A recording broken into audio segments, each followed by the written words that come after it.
Hello and welcome to this week's episode of The Capitalist Investor. As always, you got your boy, Diamond Hands D, and you got Luke, Cool Hands Luke. Cool hand Luke. Cool Hand Luke. Can't do the S, just one hand. But the real question is, D, Diamond Hands D. Yes. Did you Diamond Hand the recent market correction? I did. So that is a great segue because since it's just you and me, so we're a man down this week. Mark running around like usual, but we're gonna hold it down here. We got some good stuff to talk about. But I think I don't want to talk just about my winners because only a few short weeks ago we did the 2022 predictions, and I was all over Ethereum. I think I called for a doubling up. Yep. And it was trading right around 3,600 a coin back then, and it crashed all the way down to probably 2,300 at the low point.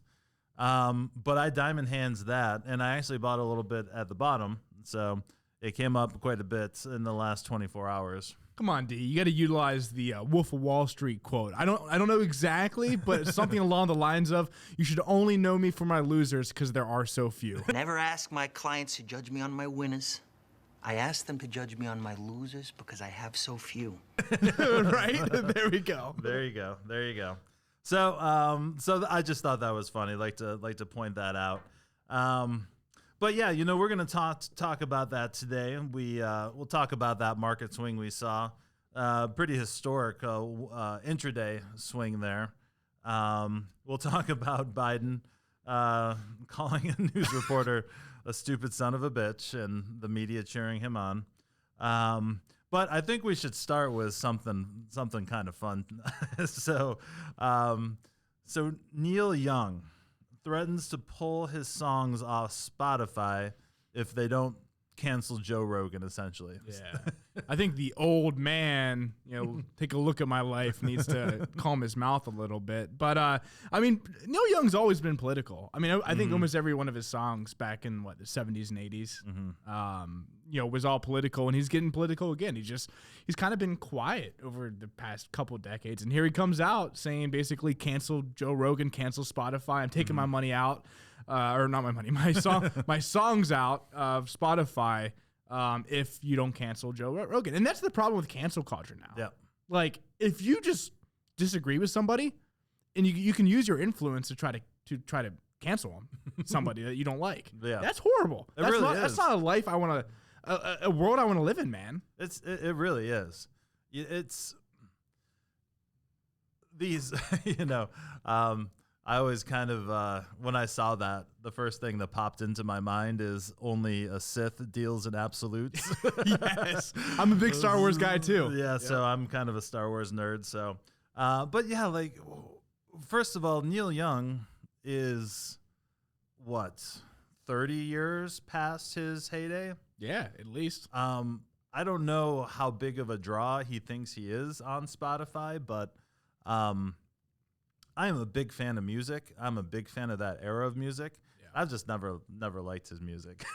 Well, see, I'm the opposite. I loved his music. If I wanted to relax and listen to some chill vibes, even if I'm just taking a long drive, having a 3 or 4 hour drive, I would turn on his music. I loved it. But now I'm questioning if I ever will turn him on ever again just because of that BS. And that's the unfortunate thing. That's happened a lot. In the last, 3-4 years when people just get so political, you just stop liking them. I think my classic example of that is Alec Baldwin, because I love that guy. I just thought he was hilarious. He was great in everything that he did. You can't say that now, or you might get canceled for supporting a murderer, per se, the media. And it certainly, went down a very strange path for that guy. Moments ago, we learned actor Alec Baldwin fired the prop gun that killed one person and injured another. But yeah, I was all over anything that guy did. I thought he was hilarious. The episode, since we always talk about TV episodes, the episodes of the Jerry Seinfeld comedian in Cars thing, that with Alec Baldwin. I think he did too. You're just laughing the entire way through. But he's just kind of so over political on everything. Like he was one of the first people that I had to, block and mute on Twitter back in the day. So yeah, it's just an unfortunate part of our society now, where someone doesn't like something, boom, canceled. Right? Yeah, I mean, the unfortunate part is that we can't get away from politics. It's in the media every single day, obviously. It's in sports. It's in music. It's in everything.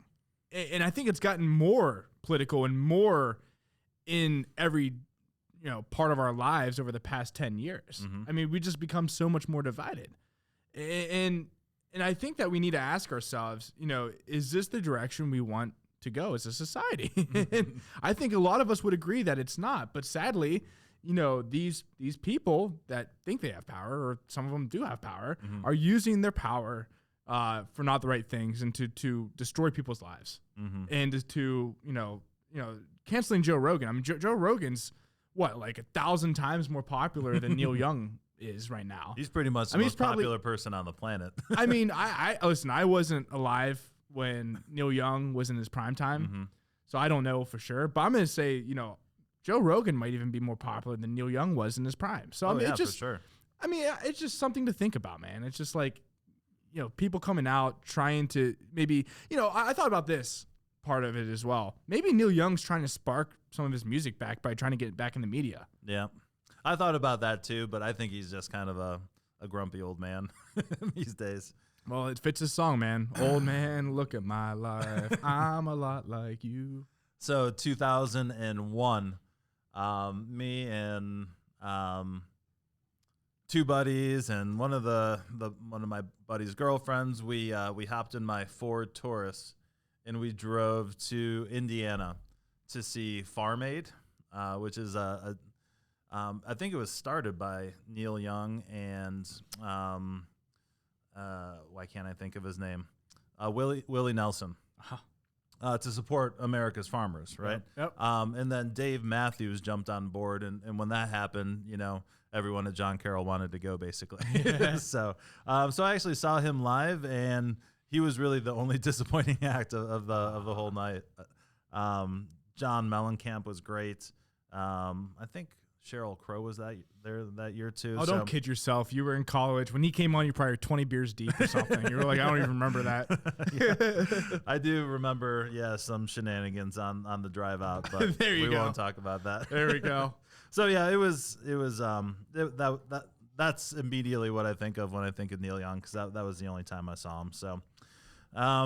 So yeah, let's move on. As I transition here.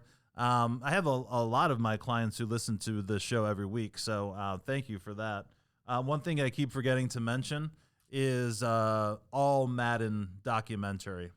Have you seen that about John Madden? I have not. I want to see it, though. It is truly, truly spectacular. So, I am at kind of the perfect, well, maybe not the perfect age, maybe just a little too young, but I basically got to watch, the NFL go from, what it was to what it is right now. And John Madden was a huge part of that. Not only he everything you see on TV today, as far as color analysts go, all stolen from John Madden. I think he invented the telestrator. Oh, really? Yep. No way. Obviously didn't invent it, but it was his idea. Yeah. And obviously the video game has brought millions of people into the game. So it's an awesome doc. So I highly recommend checking that out. So I think we should talk about, because it's going to be very important. It's going to be one of my main points here. But we saw what day was this, Luke? It was on Monday. Yep. So that is the 24th. Of January. So we were watching, believe me. So we went from a minus 4% intraday and finished in the green. Which is, I mean, those swings are insane. I mean, that's the third time in history we've been negative over 4% and we finished green. The other two times were in 08 and 09. Yeah. and that's during the financial crisis when things were obviously very, very crazy. But I'll throw it to you first. When you see stuff like that, what were your main takeaways from that day? All right, so there's two takeaways that I see are the most important. Number one, the market's volatile. I mean, there's no doubt about that. I mean, that's the easiest takeaway is that when you can go from -4 back to green in the same day, 4% swings, then there's so much uncertainty out there. The market is trying to pick a direction. The market is trying to digest earnings, digest the Federal Reserve raising interest rates, trying to digest what's happening now over in Ukraine. There's all these different moving pieces, and I think that's why we saw the VIX, which is the volatility index, rise so much. I think it got up to like 30 or 40, I think. And so, I mean, there's no doubt about that. But the second thing, the optimist in me, and what I love to see that day on Monday was that we did get bought back. That means there's strong demand. That means people are looking to buy the dip. Yep. There's a lot of money out there in the economy. Trillions in money market accounts. So when you're down 10% on the S&P, 20% on the NASDAQ, I mean, history tells us that's a buy the dip scenario, man. Yeah, for sure. So absolutely, and I think you nailed it there. But obviously, I'm talking with my clients, and when volatility pops up, obviously people call in, want to know what's going on. You already mentioned it, but I think one of my main takeaways is this type of volatility is, I hate saying the term, but it's the new normal, right? It is here to stay, and it is not just from COVID or what we've seen from the last 2 years. It was here before that. It's here to stay, and it's not going away. And the biggest thing to keep in mind is that 10% correction on a yearly basis is very common. It happens, if you do the math, if you take a look back in history, it's actually more than once a year that you have a 10% correction. And then on midterm election years like this year, it's 19% drawdowns. Yep. So, I mean, it's interesting that we got so used to no corrections over the past 2 years that now that we had, I remember even at 5% when the S&P was down 5%, everyone started freaking out on like social media. Oh, this is the beginning of the crash. Right. And yeah, we went down a little bit more. Yeah, we went down 10% on the S&P at the bottom. But it's just interesting to me the amount of panic that came rather than, before COVID. 5% correction, 10% corrections, people weren't panicking before COVID. 20% is a different story, but 10% no. For sure. So yeah, it is. If you're investing in the market these days, you have to expect that. So we talked about my Ethereum call.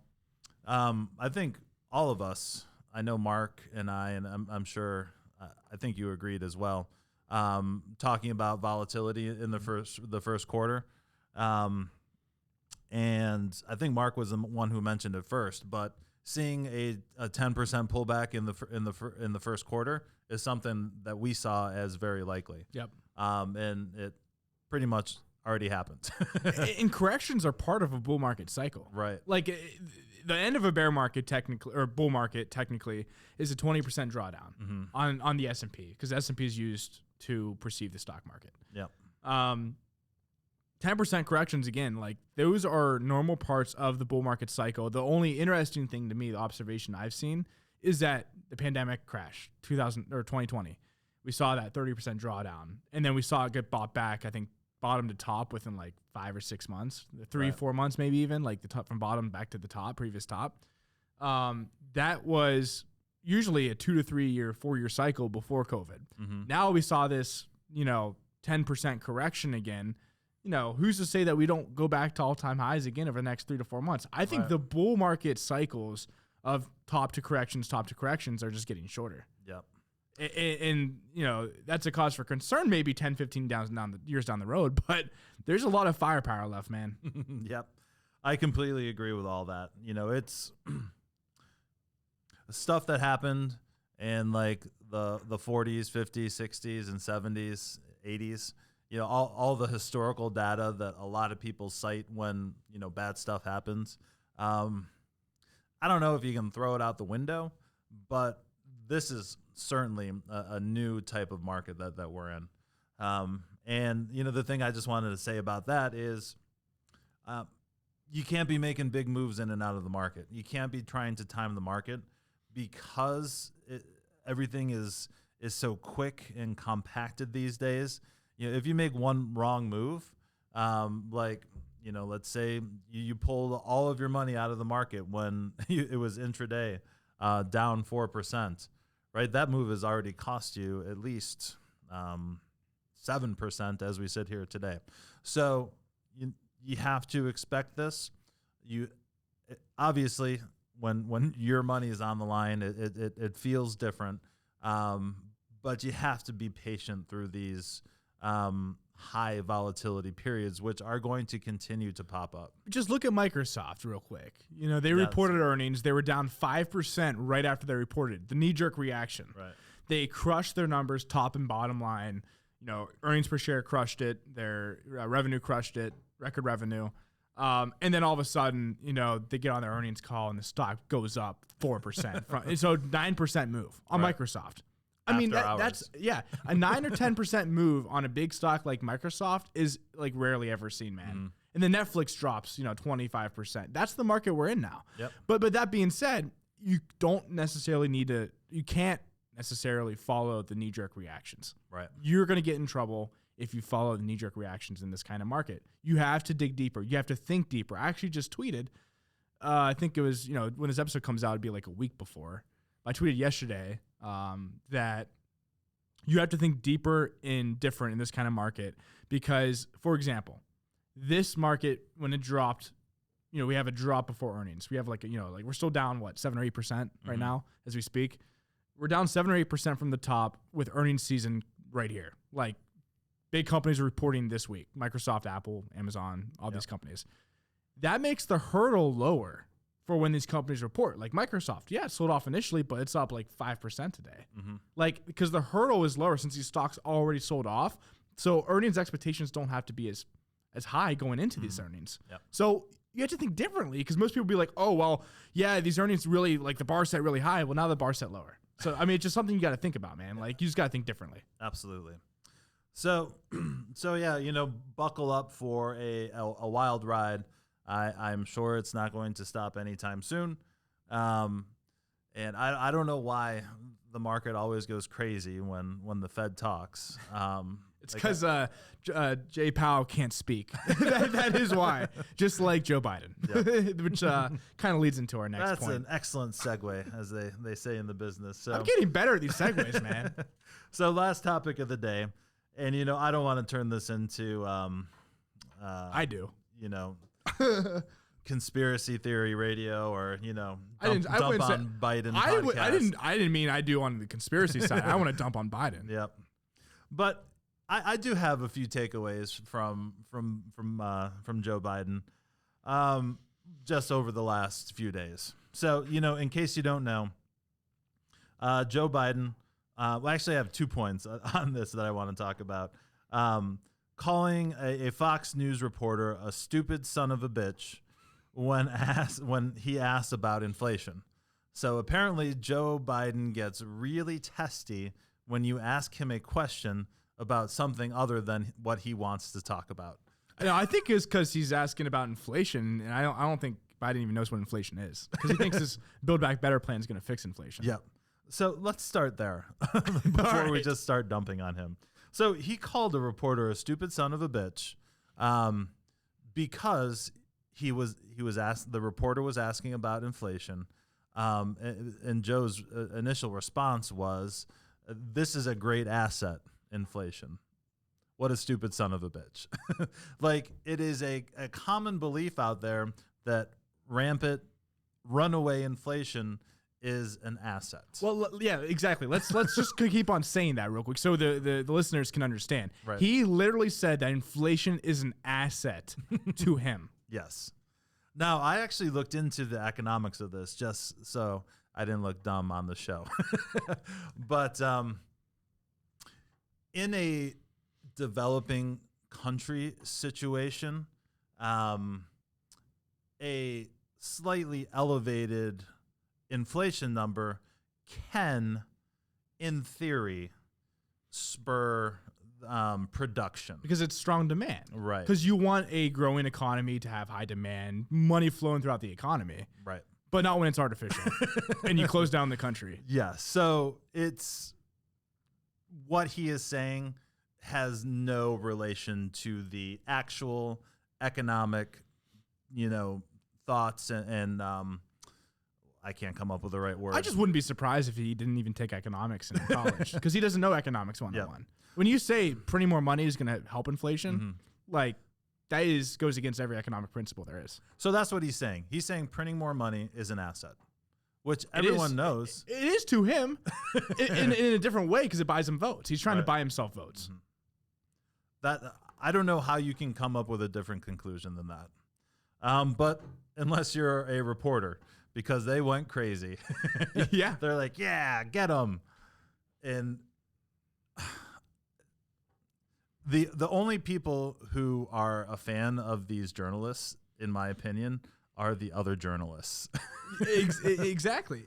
And especially in this political environment, when any Fox News or Fox Business or any kind of more right-wing outlet ask anybody a question in the Democratic Party, they're always going to get the liberal media after them. I mean, that's just how it is. Right. But I do want to say that Biden saying that inflation was his greatest asset and that Ducey was a stupid son of a bitch, that was the clearest I've ever heard Biden talk in my life. That is true. So I think that is very true. So that was that's the first time I've ever heard him put two sentences together without stumbling. Yep.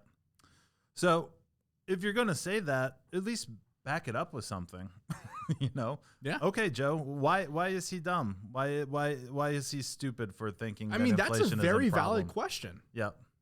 I mean, it's like, okay, Ducey asked him that if inflation was a liability for him, which it is because it's killing middle class America. Yeah.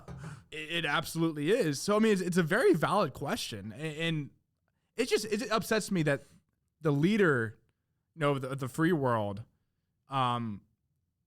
he automatically assumes that just because the reporter is not on the same necessarily side of his political party, that he has to call him a stupid son of a bitch, or that he has to go after him because he disagrees. And I think we were just talking about that. Derek, you brought this up. I'm gonna let you say it. So the thing that really bothers me is that it's not all these political issues and Trump versus whoever. Like Joe Biden, right? So I'm an American. I live in America. I want all Americans to prosper. Okay, that is not a shared belief of many people in both political parties. But that's where I'm at. All right. Joe Biden was presented as two things. Number one, like a super nice, down to earth dude, and number two, someone who is more in the center. Politically, okay? I don't know how those two things could be further from the truth. It's pretty clear that Joe Biden is not a good dude. And if you have anything to even question him about, he's going to jump down your throat. But he doesn't tweet mean things on Twitter. Yeah. That's fine. So just because, he doesn't tweet it, people think he's this nice, this super nice guy. To me, in my opinion, if I'm looking at it, just with the facts, I don't see that being the case. Part number two, he's pushing every far left piece of agenda that he can possibly find. This Build Back Better plan has nothing to do with infrastructure. It's supposed to be an infrastructure bill, which, by the way, we have needed for 10 years. These politicians, they're supposed to be working for the American people. And it seems like doing an actual job of running the government, that seems to be days of the past. Is really just out there grandstanding, talking about these divisive issues. And it's really gotten us nowhere. And it's gotten his administration nowhere. It's gotten us, not even talking about Biden anymore, politics in general over the past couple decades. I would even say maybe 40, 50 years. The problem is political agendas, politics, like you say, keep on going nowhere in benefiting America, but the government continues to grow at the same time. And that's the biggest issue, is that literally not doing anything for the average American while they continue to gain more and more power.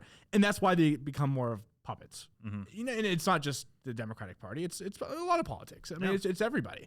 They're a lot of them go in. Some of them, I won't say a lot. Some of them go in with good intentions. Don't get me wrong. Absolutely. But the problem is when you get in that system, you want to continue to stay in that system, and then you got to continue to get votes, and then you got to continue to be more of a puppet. Yep, absolutely.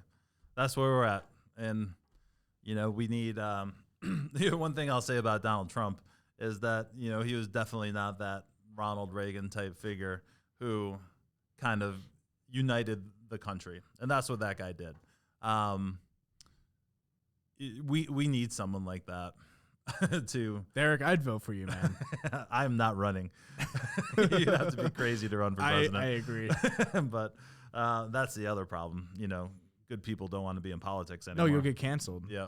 I mean, if you go in there, anything, if you looked at somebody wrong 30 years in the past, like, I'm just saying, like, they'll dig up anything on you now. Yep. The one time you were to the bar and you stumbled out, I don't know, just stupid stuff like that. Oh yeah, they'll bring it up. No question. You'll get canceled. So all right. Well, that was a pretty good show. I enjoyed that one. Talked about some good stuff there. So, as always, thank you for listening. Always remember to hit that subscribe button. Hopefully we got some new camera angles coming for you guys too, if you're watching on YouTube. So you can see all of our good sides and all of our bad sides. I was always kind of under the impression that most people were listening to this on the podcast. So I guess I have to step up my appearance game now on Wednesdays. That's why I wear a jacket. That's why I'm always coming in, not wearing I used to wear a vest, I guess, but I'm trying to look clean, man. Some of my jackets, just because they've been hanging up for 2 years now, they just have like little dusts on the shoulders from hanging there. So maybe we'll dust some of those guys off and wear them for you. So, but as always, thank you guys for listening. We really appreciate it, and we'll talk to you next week. The opinions expressed in the podcast are for general informational purposes only and are not intended to provide specific advice or recommendations for any investment, legal, financial, or tax strategy. It is only intended to provide education about the financial industry. Please consult a qualified professional about your individual needs.